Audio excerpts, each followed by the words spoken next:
جبريل عليه السلام هات دف پیغمبر عليه الصلاة والسلام قديك يا إيناي قديك أفت روناهي أفت أمتدا بري خود دينا خو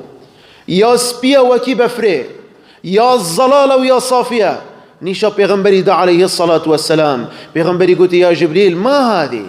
قلت أفت شيا أفت شو قديك تبو ميناي جبريل قلت هذا يوم الجمعة قلت أفروجا خطبية أفروجا جمعة يا الصافية ويا الزلالة يا أفقدك يا هاتي عرض كرن بوجهية وبوفلا بل وانا بشتي هنجي الخو بدل كر الخو برزة كر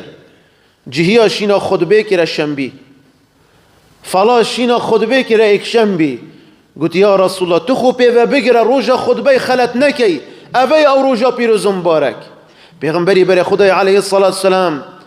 في وسطها نقطة سوداء نقطة كرش النيفا في قديكا هني همي الظلال والصافية وسبيا ياش بحشتيناي بس نيفا كوي نقطة كرشة لذا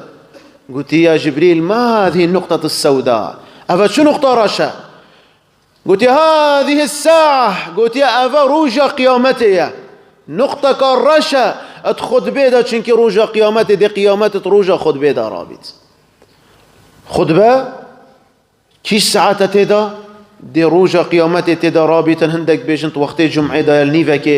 هر کسک هندک بیشن دماهی که روجا خطبه هندک بیشن سپیده هی روجا خطبه شبر هنده یا وقت بیت سپیده یا خطبه همی مخلوقات خو بدنگت کن الهیویه ترسن که روجا قیامت رابط إلا الثقل إلا جن و انس نبن ادغافلا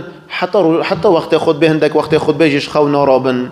خطبه وانجي جيت رب العالمين مهشيار بكت افروجا كابيرو زنباركه